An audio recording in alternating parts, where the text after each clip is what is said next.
우리 영화 배우 하면 송강호 남자 얼굴 큰 얼큰이 브라운관에 나오면 꽉 차는 얼굴.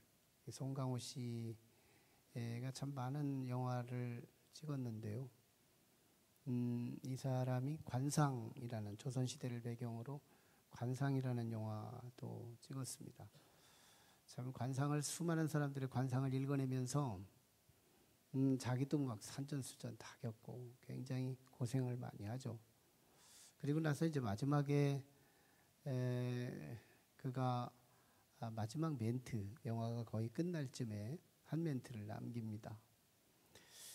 나는 참 파도만 보고 파도를 일으키는 바람을 보지 못했다. 사람의 진면목이 이목구비에 있는 줄 알았다 이 말이죠. 이목구비. 관상을 보면 뭐 입 모양 또는 눈 또 여러 외면적 이미지 이런 것들이 그 사람의 과거를 말해주고 또 앞으로 미래를 넌지시 말해주는 이런 관상학적 입장에서 그가 관상에 쭉 돌입을 하지만 마지막에 가서는 그게 아니다 하는 것을 살짝 굽어주고 끝내는 문화적인 매력이죠. 껍데기보다는 내 삶을 파도치게 하는 진짜 원인은 바람에 있었다. 이게 뭘까요? 사람의 마음속에 있는 탐욕, 그 욕정, 이 탐욕이 우리의 삶을 파란만장하게 만들더라. 내면에 있다. 이것을 살짝 영화를 마치면서 표현해주고 있는 내용이죠. 바울 사도가 로마서에서 이렇게 말합니다. 유대인들을 향하여서 지적하기를 표면적 유대인이 유대인이냐 표면적 할례가 할례이냐 오직 이면적 유대인 유대인이며 할례는 마음의 할지니 이렇게 표현하면서 진정한 유대인 진짜 하나님이 택하신 백성 그것은 유대인의 혈통으로 왔기 때문에 택하는 것이 아니라 그 내면 속에 믿음이 있다면 유대인만 아니라 혈통이 아니라 하더라도 이방인이라 하더라도 거기엔 하나님의 택한 백성 진정한 유대인이 된다 하는 그런 말씀이죠. 영적으로 오므리 왕조 시대에 하나님 믿기가 참 어려운 그 시대에 엘리야의 고독한 탄식처럼 어째서 열심히 특심이 있는데 하나님 믿는 사람 나밖에 없습니까? 이렇게 탄원하고 있을 때 하나님께서는 너 말고 7,000명의 바알에 무릎 꿇지 않고 바알의 마음 빼앗기지 않은 의인 7,000명을 이 땅에 두었다.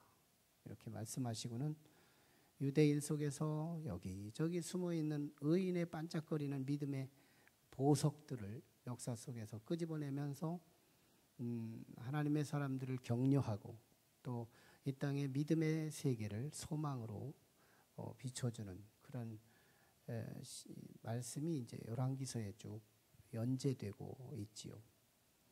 그 중에서 오늘 하나님의 사람, 하나님이 숨겨두신 사람은 다시 이방인 가운데에도 있다 하는 얘기를 하고 싶은 겁니다. 이방인, 유대인의 틀에 묶이지 않는다는 거예요. 이방인에게서도 하나님이 자랑할 만한 이 정금 같은 믿음이 있더라 하는 부분을 이제 부각해 주고 싶은 거죠. 오늘 본문의 이 내용의 컨텍스트 정황을 보면 이스라엘과 아람 나라는 이방 국가고 이스라엘은 선택받은 백성, 하나님의 백성들이고 그런데 한번 전쟁이 있었어요. 근데 아람 나라가 이스라엘을 이깁니다. 근데 거기서 오늘 1절에 그 흔적이 보이는데 여호와께서 아람 편을 들어요. 이스라엘 편을 드는 게 아니라 즉 말하면 불신자와 신자가 갈등이 있을 때 하나님이 불신자 편에 들더라는 거예요. 이런 때가 있더라는 거예요. 그래서 아람이 이겼는데 이길 때의 그 장수가 누구였느냐면 오늘 본문에 나오는 주인공 나아만 장군입니다. 아람 장군. 근데 그는 굉장히 왕의 총애를 입고 있었던 장군이고요. 아람 나라에서 큰 사람, 큰 장수였다. 지명도 있었고 잘 나가는 장수였고 그가 나가면 백전백승하는 전쟁에 아주 그 굉장한 정통한 장수였습니다. 그런데 오늘 본문에서 한 가지 약점 하나가 있어요. 그런데 나병 환자들아, 나병 환자들아. 나병이 뭘까요? 나병? 지금은 이제 이게 치유가 되더라고요. 소록도에 가보면 옛날에 70년대 나병 환자가 많았을 때 대부분의 이제 80년대 와서 그쪽으로 다 모여서 이제 살게 되는데 자꾸 인구가 줄어요. 그분들은 결혼을 많이 안 해가지고 이제 후손들이 번식이 안 되고 그러면서 자꾸 돌아가시니까 인구가 줄더라고요. 근데 지금 그때 당시 이제 진물이 나오고 몸에 상실이 오던 분들이 약이 좋아지면서 이제 거기서 멈추고 더 이상 진전만 안 되면서 치유된 상태로 살아가고도 있더라고요. 근데 고대 중근동에서는 나병 환자 하면은 이제 불치병, 난치병 또는 불치병 또는 더 나아가서 신의 저주 여기까지 해석이 되는 그런 치명적인 병이었어요. 속수무책으로 죽어가는 병이었죠. 절대 죽음 상징되는 그런 병이었습니다. 그러니까 아람 나라 나아만 장군은 세상적으로는 이름도 있어요. 왕의 총애를 입어요. 큰 자예요. 자랑할 게 많아요. 참 잘 나가는 사람이에요. 무슨 일을 하면 형통한 사람이에요. 근데 문둥병자더라. 무슨 말이에요? 자랑할 것이 많지만 곧 죽을 거더라 이 말이에요. 뭐예요 이거? 아무리 자랑할 게 많으면 뭐예요? 금방 죽을 건데. 이게 이제 나하만 장군에게 굉장히 참 자랑스러운 사람이지만 자랑할 것도 많은 사람이지만 그러나 금세 죽음의 그림자가 자신의 얼굴을 가리우고 있더라는 거. 이 상황에 던져진 사람들이 오늘날 누구일까요? 우리가 지금 예수를 믿습니다. 여러분들이 예수를 믿고 있는 것이요. 어떤 의미가 있고 또 어떤 위치에 와 있는지 우리의 현 주소, 영적 믿음의 주소가 어딘지를 잘 확인해 줄 수 있는 건데요. 우리는 살면서 하나님의 도우심을 기대하고 살아요. 뭐 때로는 내가 원하는 바도 되지만 원치 않는 것도 있겠지만요. 하나님 성경을 잘 알면서 우리가 들어가 보면 그래도 비례적으로 하나님의 은총을 누리며 살 수 있는 길이 성경 안에 있어요. 그래서 하나님 말씀을 들을 때마다 주목해가지고 쭉 한번 들어보시면 이 속에 인생의 솔루션들이 들어있어요. 지혜롭게 그때마다 차곡차곡 진리로 이렇게 조직을 이렇게 부직포를 저렇게 짜듯이 이렇게 우리의 영적 지식들을 잘 짜서 우리 안에 비축해 놓으면 삶의 큰 지혜와 풍성함을 누릴 수 있죠. 안 믿는 사람들은 어떤 입장일까요? 안 믿는 사람들도 참 이름이 잘 나가고요. 지명도 있고 명성이 있고 또 물질도 따르고 자녀들도 다 잘 되고 안 믿는데요. 이거 헷갈리는 거 아니에요? 나는 하나님 믿는데 왜 이렇게 지지고 볶고 사는데 왜 하나님 안 믿는 사람들이 저렇게 사회적 진출이 잘 되고 자기가 원하는 바대로 톡톡 잘 성취하고 왜 그럴까? 뭐 여러 가지로 제가 이제 조명하는 내용들이 있지만 사실은 그들은 아마 삶의 원리를 터득한 축복이 있을 겁니다. 삶의 원리를 터득한, 살아보니까 경험이 되고 경험 속에서 원리를 추출해서 그 지혜를 건져가지고 지혜롭게 살아가는 삶이 있죠. 근데 그렇게 해서 이제 풍성한다고 하더라도요, 얼만큼 될까요? 70 또는 100? 시간, 하나님이 허락하신 시간은 영원합니다. 영원한 시간 앞에서 길고 양보해서 100년을 이 땅에 산다고 해도 사실은 성경에서 표현하는 바로는 하나의 경각, 너무너무 짧은 시간에 해당이 된다는 거예요. 결국은 이제 우리는 이 땅에서 아무리 명성이 있고 물질이 많고 잘 나가고 형통하더라도 결국은 우리가 죽음과 함께 미래가 불투명해요. 죽음은 불안한 거예요. 죽음이 불안해요. 미래가 불안해요. 지금 잘 나가면 뭐예요? 결국 미래에 꽝 하는 순간 우리는 정말 내가 원치 않는 그 현장에 던져져서 이를 갈며 있어야 하는 그것이라면 시간에 조금 갭은 있을지 모르지만 나아만 현상, 나아만 장군의 입장은 불신자들의 입장과 거의 같다고 볼 수밖에 없어요. 아무리 잘 나가면 뭐예요? 결국 끝은 망하는 건데요. 나아만이 그런 거예요. 내가 지금 아무리 왕의 총애를 입고 아람 나라의 큰 사람이라 하더라도 조금 있으면 죽을 건데 어떡할 거예요? 이 입장이나 지금 이 세상에서 하나님 없이 살다가 결국은 죽어서 내 모든 지금에 주어진, 크면 클수록 죽음은 슬픈 거예요.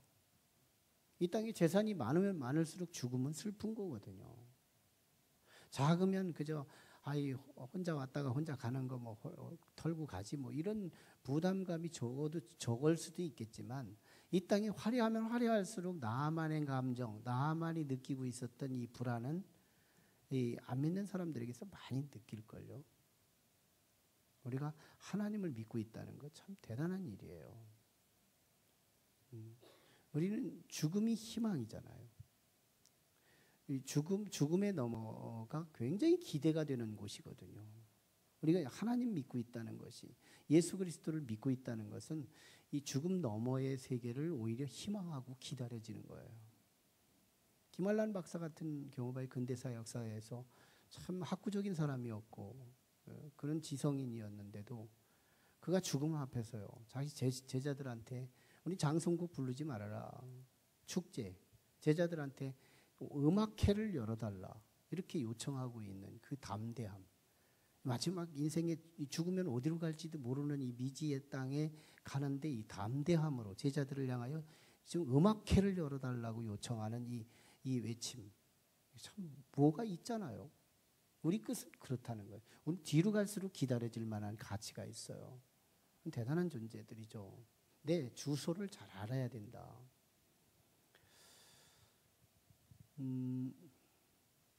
근데 이 나아만이 이런 가장 잘 나가던 그가 나병 환자가 됐다는 이 치명적인 아킬레스 약점이 있게 되는데 갑작스럽게 참 기쁜 복음이 하나 들립니다. 그것은 2절에 나타난 바지만 이스라엘과 전쟁을 해가지고 아람이 이겼어요. 아람이 이겨가지고 나아만 장군이 전쟁 포로 중에 하나를 데리고 오는데요. 이스라엘의 크다만 소녀예요. 소녀. 아가씨죠. 아가씨 하나를 끌고 와서 보니까 얘가 똑똑한 거예요. 똘똘한 거예요. 그래서 이 아이를 그냥 다른 집에다 주느니 자기 나아만 장군의 아내의 시종으로 쓰면 좋겠구나 해가지고 아내한테 시종 들으라고 같이 이제 살게 된 거예요. 근데 이렇게 전쟁할 때는 살벌하더니 나아만 장군의 집에 와서 살다 보니까 여기도 사람 사는 모습이거든요. 그래서 보니까 주인이 좋은 사람이에요. 근데 주인이 잘 나가서 참 큰 집에서 살고 있지만 이 주인이 가장 취약한 이 문둥병에 걸렸다는 부분을 이 소녀가 보더니 자신의 안주인한테 아쉬운 얘기를 하는 거예요. 참 적국이기 때문에 이스라엘과 전쟁하는 관계니까 적국이어서 우리 주인께서 이스라엘의 사마리아라고 하는 북이스라엘의 수도 사마리아에 가면 하나님의 사람, 하나님의 선지자가 있는데 그 사람 앞에 가면 저 병은 나을 수 있는데 라는 말을 내놓습니다. 이때 이 나만 장군의 아내 입장에서 굉장히 복음이었죠. 그래서 남편한테 막 퇴근하자마자 바로 얘기를 했고 남편도 자기가 살 수 있는 이 기회가 있다고 하는 소리에 솔깃해가지고 그 소리를 듣고 어떻게 해요? 이제 한 나라의 장수가 적국에 들어가면 가자마자 죽으니까 어떻게 해요? 국가적인 절차가 필요하다 싶어서 지금 아랍 나라가 강대국이고 이스라엘이 약소국이거든요. 그런 상황에서 이제 강대국 왕에게 의뢰를 하는 거예요. 아람 왕한테 장수가 왕이시오. 사실은 제가 이렇게 왕의 사랑을 받고 이렇게 잘 나가고 있지만 사실은 저는 문둥병에 걸려서 지금 참 죽음의 그림자가 나를 이렇게 들이우고 있습니다. 근데 제가 살 수 있는 길이 있대요. 이스라엘의 사마리아에 가면 하나님의 선지자 앞에 가면 이 나병 환자들이 낫는 일들이 비일비재하대요. 이 소리를 왕한테 하니까 왕도요. 이 나만 장군 같은 장군이 없는 거예요. 그래서 이 나만 장군이 치유될 수 있다면 자기는 그 엄청난 큰 소득이 되는 거죠. 그래서 그럼 내가 친서를 써줄 테니까 강대국의 왕이 친서를 써서 장수를 보낼 테니까 국가적인 전례를 가지고 국빈으로 한번 가봐라 해가지고 경계선을 넘어서 이스라엘로 와요. 이스라엘 왕은 그때 당시 오므리 왕조의 마지막 왕이었던 여호람이라는 왕 시대였는데 여호람 왕한테 나갑니다. 왕의 친서까지 바치면서 사실은 제가 문둥병에 걸렸는데 왕의 친서를 한번 읽어보시죠 해가지고 왕이 친서를 읽어보니까 이거 황당한 거예요. 아니 누구를 만나라 이렇게 지시한 것이 아니라 왕한테 그 의뢰를 한 거니까 이거 왕이 보니까 자기는 약소국이고 여호람은 그러니까 약하면 해석이 네거티브화해지는 거죠. 약하면 강한 사람들은 해석이 너그럽게 해석도 되고 은혜롭게 해석이 되는데 이스라엘 왕 여호람이 네거티브하게 해석을 한 거예요. 아니 내가 하나님이야? 문둥병을 낫게 하고 안 낫게 하는 이 결정권이 내게 있는 거야? 이건 분명한 것이 하나 있어. 이것은 나한테 못할 일을 주문해놓고 그걸 못하면 그걸 빌미 삼아서 전쟁의 기회를 삼으려고 나한테 지금 빌미로 편지를 보낸 거야. 이건 전쟁 신호야. 이렇게 해석을 하고 자기 국내 대신들에게 자신의 이 입장을 설명을 하면서 자신의 불안한 내면을 소개합니다. 이 소식을 사마리아에 있었던 이 엘리사 선지자가 듣게 돼요. 그래서 왕한테 사람을 보내가지고 왕이시여 그 나만 장군을 저한테 보내시죠. 제가 하나님께 기도해서 한번 낫게 해보겠습니다. 그래서 저 아람 나라가 우리나라를 이렇게 얕보지 못하도록 여기에는 하나님의 사람이 있다는 것을 한번 보여줍시다. 그래서 왕이 그럼 좋다. 네가 한번 해봐라. 해가지고 이제 엘리사에게 나만 장군이 오게 돼요. 적어도 국빈으로서 온 나만 장군이 엘리사의 집을 놓고 했더니 누군가가 나오는데 쪼랑쪼랑 나온 그가 게하시 같은 비자였어요. 종이었어요. 종이 나오면서 말을 하기를 우리 주인께서요. 우리 장군님이 저기 조금만 내려가시면 요단강이라는 곳이 있는데요. 요단강에 가서 7번 몸을 담갔다 뺐다 이렇게 하시라는데요. 그러자 나만 장군이 속이 상한 거예요. 적어도 나는 국빈인데 그리고 잘 나가는 아랍 나라의 장수인데 왕의 총애를 입고 그래도 나라의 절차를 밟아가지고 여기 왔는데 적어도 얼굴은 보이든가 아니면 마중이라도 나오든가 하면 예법을 지키든가 아니면 뭐 와서 안수기도라도 해주든가 어떤 종교 의식이라도 뭔가를 해주면서 예의를 갖추면서 했으면 내가 속이 안 상하지만 아니 얼굴 빼기도 안 보이고 이렇게 나를 천시 여겨? 순식간에 막 경로하기 시작하는 거예요. 근데 엘리사 입장에서는 보면 이 사람이 지금 뭐 하러 오는지를 알아요. 지금 이 나만 장군이 왜 오는 거예요? 은혜 받으러 오는 거잖아요. 다시 말하면 이 문둥병이 낫기 위해 오는 거잖아요. 문둥병이 낫는다는 것은 은혜 받는 일이죠. 이보다 더 큰 은혜가 없죠. 사느냐 죽느냐에서 살 수 있다는 은혜는 더 큰 은혜죠. 돈 하나 조금 더 생기고 건강이 회복됐다는 이런 차원이 아니고 정말 사느냐 죽느냐의 절대절명의 상황 속에서 내가 살 수 있는 사람으로 바뀔 수 있는 은혜는 더 큰 은혜였던 거예요. 은혜 받으러 오는 아이가, 이 사람이 국빈 대접을 받으려고 해요. 그러면 이게 은혜의 원리, 하나님의 이 진리에 맞지가 않는 거예요. 그래서 조금 야박하지만 네가 기분 나쁠 거 나도 알고 너도 아는 거지만 우리가 알고 너도 알고 나도 아는 거 그것 때문에 걸려 넘어지지 말고 한번 우리 다이렉트로 은혜 받을 수 있는 주소로 가라 이거예요. 은혜가 어떻게 가요? 위에서 아래로 쏟아지는 거거든요. 채워진 그릇에서 빈 그릇으로 쏟아지는 거죠. 농도 짙은 데서 옅은 데로 가는 거죠. 뜨거운 데서 찬 데로 움직이는 거죠. 은혜의 경로는 불변의 법칙이에요. 가는 길로 가는 거거든요. 아래에서 위로 올라갈 수가 없는 거예요. 근데 지금 나하만은 한 일개 국가의 그 종교 지도자인 엘리사로부터 오히려 은혜가 위로 올라오기를 바라고 자기는 위에서 국빈으로서 대접받아가면서 치유받으려고 했던 거예요. 아니다. 거긴 기적이 없다. 거긴 은혜가 없다. 거긴 치유가 없다. 회복이 없다. 적어도 네가 내려가야 한다. 너는 아래에 있어야 한다. 네가 진짜 무언가의 국빈의 대접을 받으며 나름대로 의수되려고 왔다면 너는 국빈 대접을 받아야 맞지만 실제는 네가 낳고자 하는 것이 1번이지 않느냐. 그러면 내려가야 된다. 내려가도록 했던 거예요. 겸손. 사실은 이 은혜 받을 수 있으려면 유일한 태도가 필요한데 그게 바로 겸손이었죠. 우리 인성으로서 낮은 자리는 겸손함이에요. 겸손함.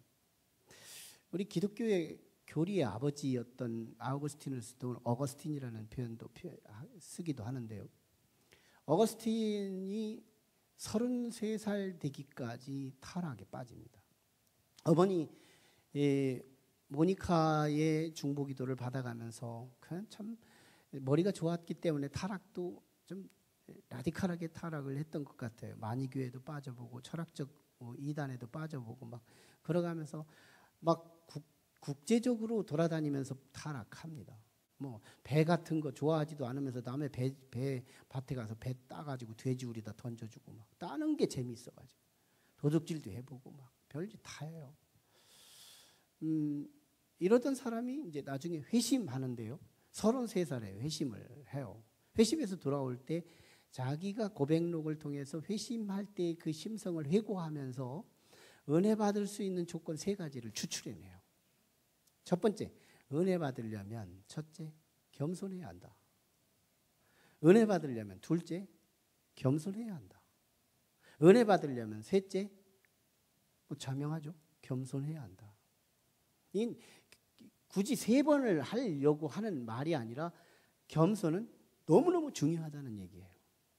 은혜를 받고 싶으니 지금 우울한 감정에서 밝은 감정으로, 아픔에서 치유로, 부족함에서 온전함으로, 빈곤에서 풍부함으로 어떤 은혜가 필요하다면 우리 하나님 앞에 우리는 이 겸손이 필요하다는 거예요. 겸손이다. 지금 나하만 장군은 자기가 위에 있어서 아래에서 은혜가 올라오기를 바래요. 분무기가 있어야지.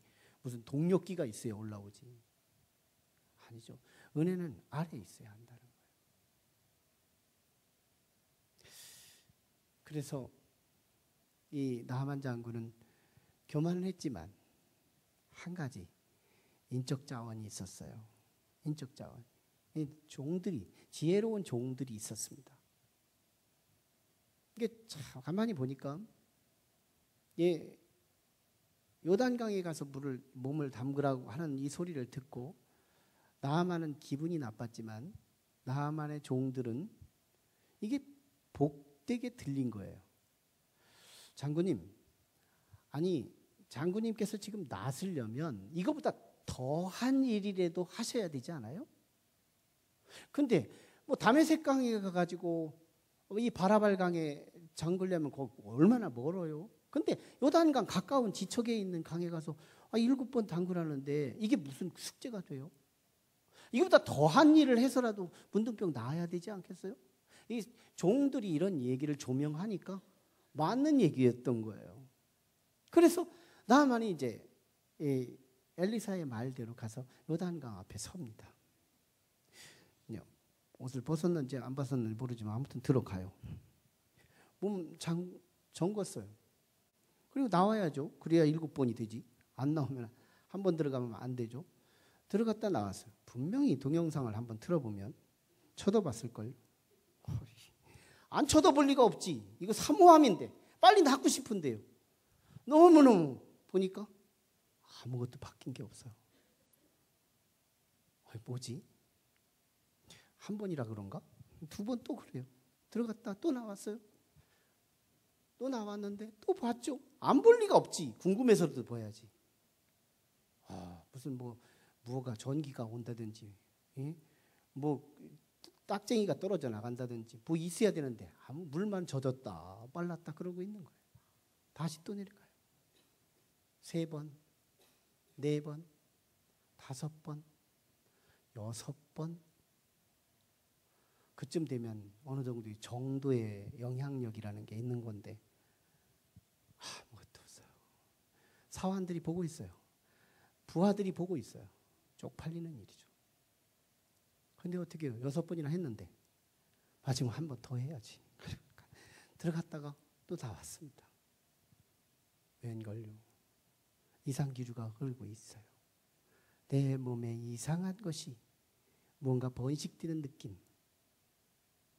진물이 멈추고 색깔이 변하기 시작하고 참으로 말로 표현할 수 없는, 입으로 담아낼 수 없는 놀라운 이상기류가 몸 안에서 일어나면서 어린아이 3살처럼 돋아나는 새살이 돋아오르고 있더라는 거예요. 그래서 이적이 일어났는데 이 나병이 치유가 됐다는 거예요. 치유가 됐다. 그렇게 보면요, 이 나만 장군은 어떻게 보면 겸손한 사람이에요. 오늘 본문에서 겸손이 2가지가 노출되는데 2절에 하나의 그 소녀의 소리를 듣고 고치러 가잖아요. 이스라엘로. 아랫사람 이야기를 들을 줄 알아요. 아랫사람 이야기를 들을 줄 안다. 참 이게 전공자들, 전문가들이 아랫사람들 이야기를 안 듣는 모순이 있어요.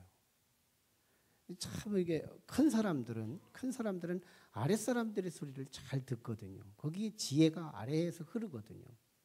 근데 아랫사람들 이야기를 잘 안 들어요. 근데 이 나만의 장점이에요. 아랫사람들 이야기를 들어요. 13절에도 보세요. 자기 종들의 이야기를 들어서 끝내 요단강에 가잖아요. 결국은 이 2절에도 그 소녀 이야기를 듣고 이스라엘로 가고 13절에서 자기 종들의 이야기를 듣고 요단강에 들어가고 아랫사람들의 이야기를 귀담아 들을 줄 아는 이 놀라운 면이 있는 거예요. 교만한 줄 알았더니 겸손도 있는 거예요. 아하, 교만은 2개구나. 이걸 우리가 깨닫습니다. 여러분, 교만은 2개예요. 안 믿는 사람들이 은혜가 없을까요? 은혜 있어요. 안 믿는 사람들도요, 은혜 때문에 살아요.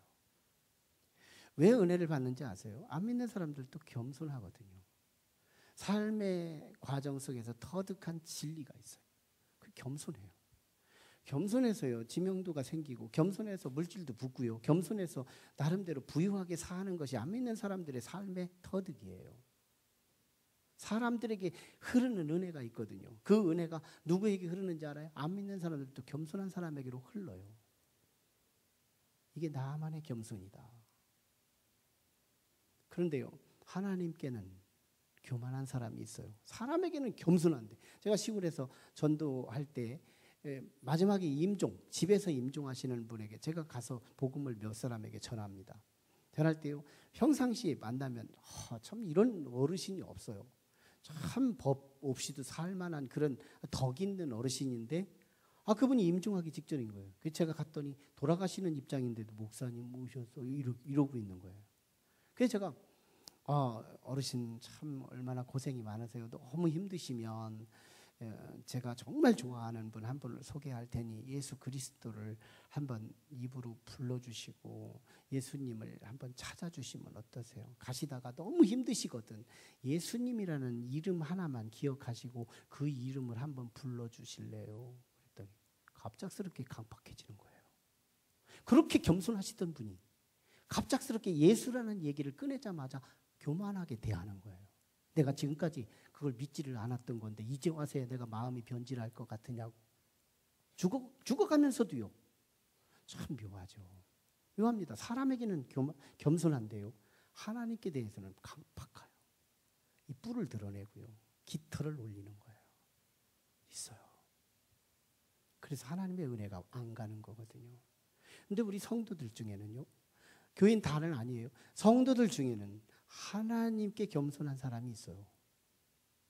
놀랍죠. 하나님께 겸손한 사람이 하나님의 은혜가 고이더라는 거예요. 하나님께 겸손한 사람들이 하나님의 은혜를 경험하더라는 거예요. 오늘 우리는 이 진리를 알아야 돼요. 참으로 다행스러운 것은 나만 장군은 사람의 겸손을 사다리 삼아서 하나님의 은혜의 자리로 넘어왔다는 데 축복이 있었어요.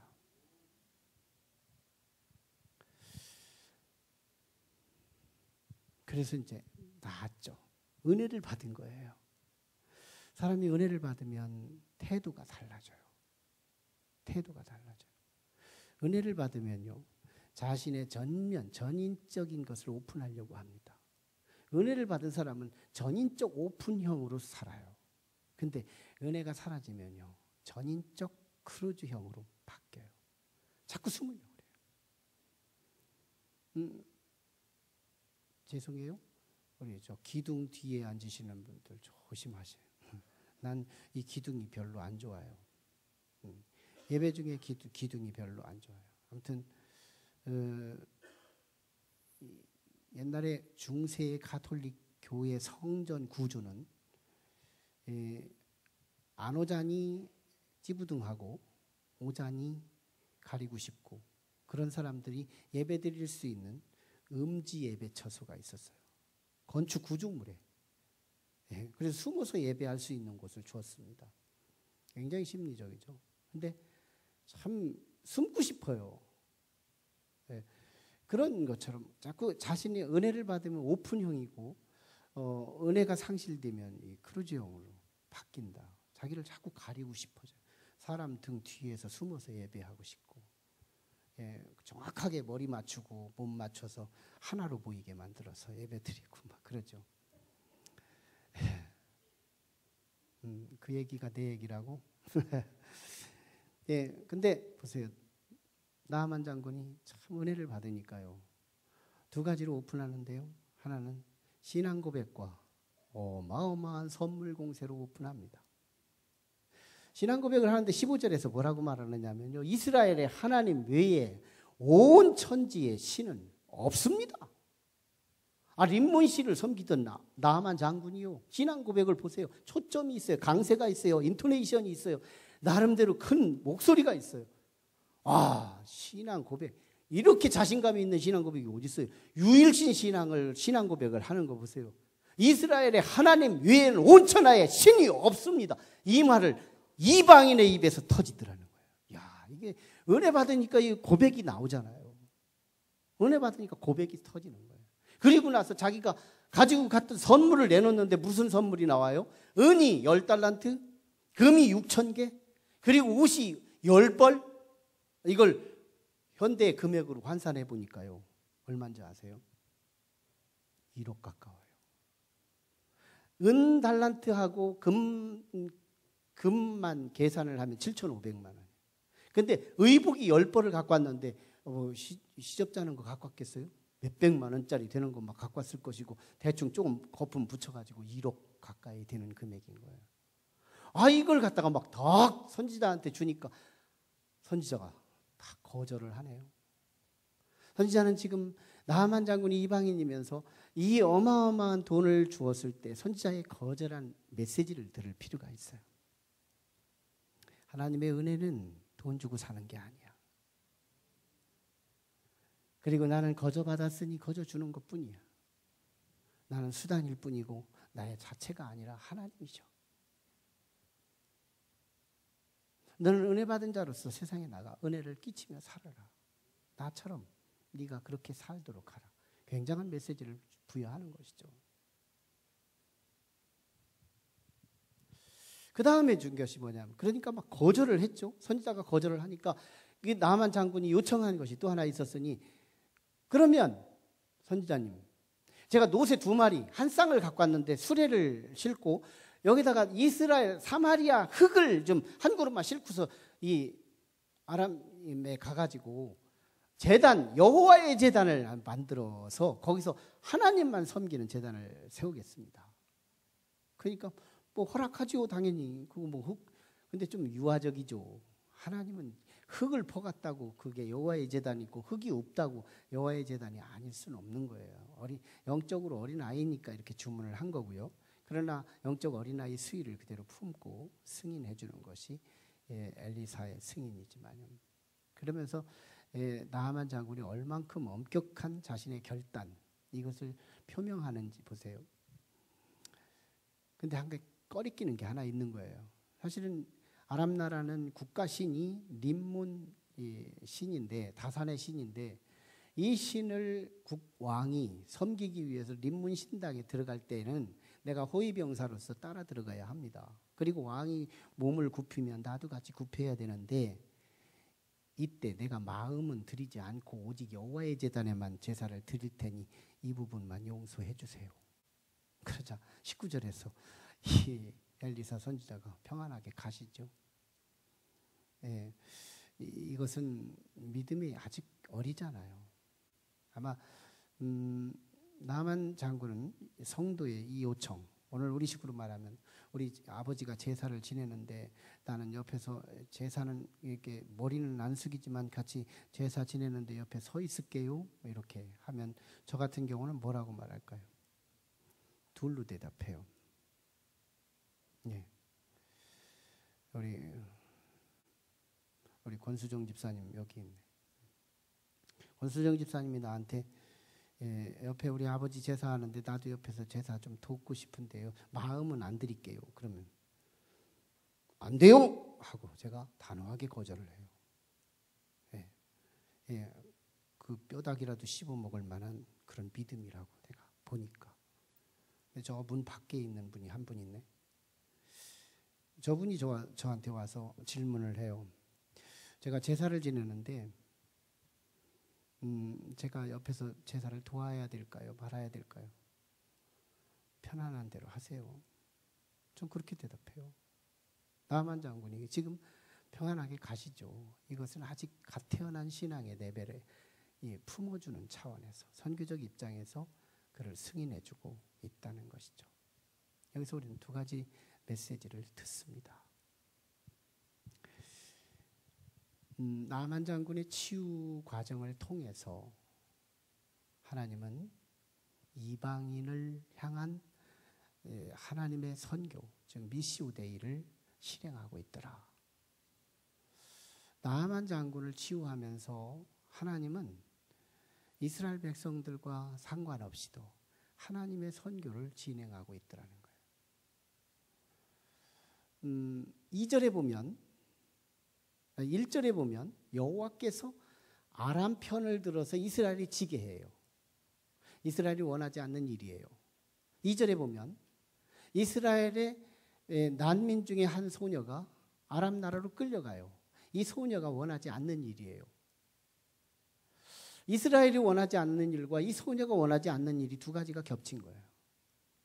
근데 끌려갔어요. 근데 그 집 주인이 나아만 장군인데 이 장군이 문둥병에 걸린 거예요. 그러자 이 문둥병이 나을 수 있는 이미 사전 정보가 이 소녀에게 있었기에 이것을 나아만 장군한테 얘기했더니 오늘에 이르기까지 요단강에서 치유되는 기적을 본 거예요. 여기서 하나님의 섭리가 있다는 거예요. 이스라엘 백성이 지금까지 복음 안 전하는 거예요.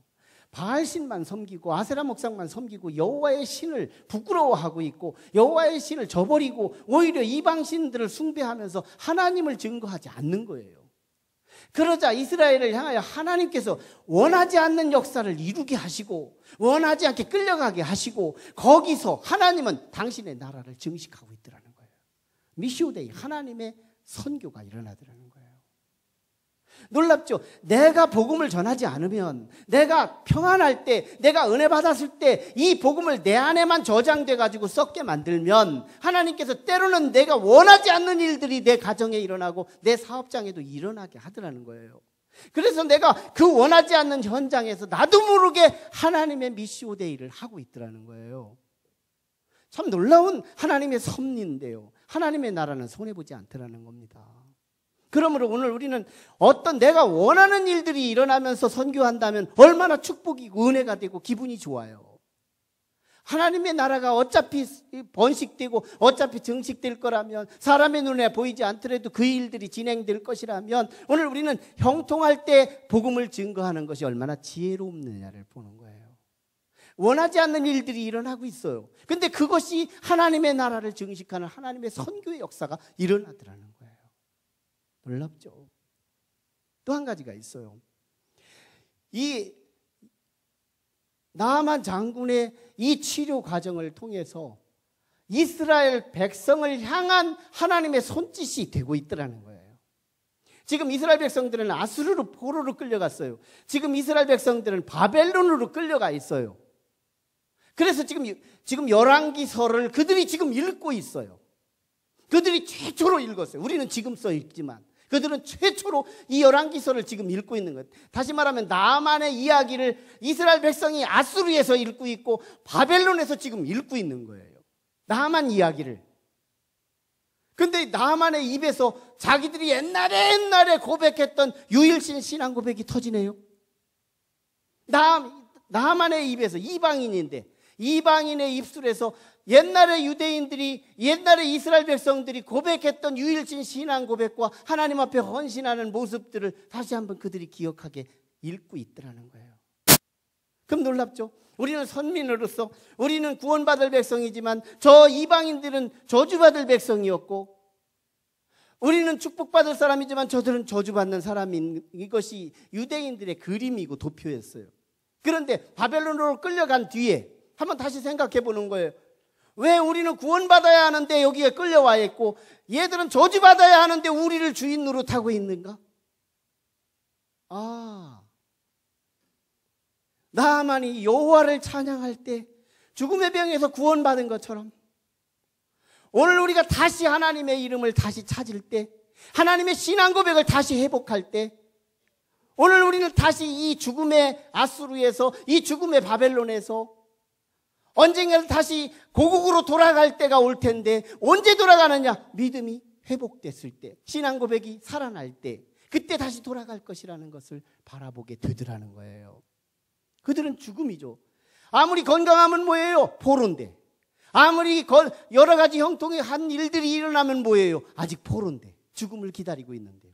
희망이 없는 그들을 향하여 하나님이 희망점을 뭘로 하느냐? 이방인에게 축복을 하는 사건을 통해서 믿음을 버리고 잃어버려서 신앙을 잃어버리고 다른 나라에서 포로 생활하는 그들에게 자극을 주기 위해서. 로마서 11장 11절에서 바울 사도가 그거 비밀을 잘 가르쳐주고 있죠. 그러므로 내가 말하노니, 그들이 넘어지기까지 실족하였느냐? 그렇지 아니하다.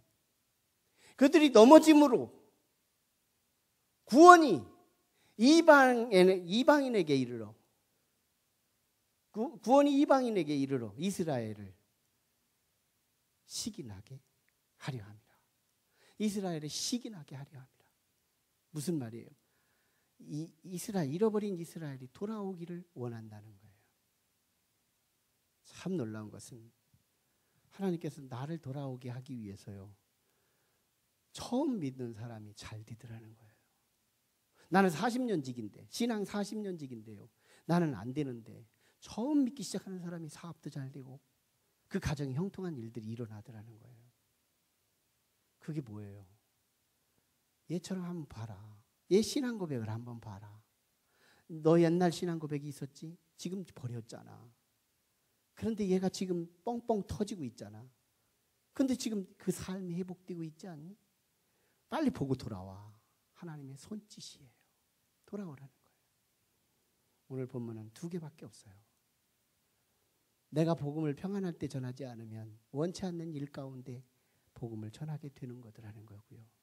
그래서 우리는 평안할 때 복음 전하는 것이 지혜요 축복이더라는 것이고요. 동시에 이방인들을 축복시키면서 지금 믿음을 잃어버린 성도들을 향하여 하나님의 손짓으로 내가 복의 소스가 되더라는 거예요. 오늘 우리는 세상을 향하여 하나님의 선교의 손으로 가셔야 돼요. 그리고 아직 믿음이 없는, 믿음을 잃어버린 옛날에 실족한 성도들을 향하여 하나님의 손짓으로 세상에 나아갈 수 있기를 주님의 이름으로 축원합니다. 오늘 이 나아만이 구원받은 이 사건 통해서 하나님의 미시오데이 그리고 하나님의 손짓, 이 소리가 하나님의 레마로 들을 수 있어서 내 삶 속에서 나는 전도하는 자야. 내가 은혜 받은 자로서 내가 당연한 의무로 살아야 할 것은 주변에 믿음을 잃어버린 자 또는 믿지 않는 자, 그들을 향하여 선교자로 가고 하나님의 손짓으로 와보라고, 내가 경험한 이 하나님을 만나보라고 오늘 우리는 복음을 증거하는 저와 여러분이 되기를 주의 이름으로 축원합니다. 오늘 좀 길었지만요, 우리 같이 기도하겠습니다. 우리 하나님께 같이 기도하실 때, 하나님, 나만 장군을 하나님께서 불치의 병에서 치유하시는 놀라운 이적과 은혜를 베푸심은 하나님께서 원치 않는 이스라엘 역사 속에서 하나님의 선교의 비전을 이루고 있습니다. 나만 장군은 영향력 있는 민족의 지도자로서 그가 하나님밖에는 참신이 없다고 말하는 것은 아람 나라의 선교 비전이 진행되고 있다는 것을 보여줍니다. 하나님, 오늘 우리는 하나님의 선교사가 되게 해주세요. 선교의 사명을 갖고 나가게 해주세요.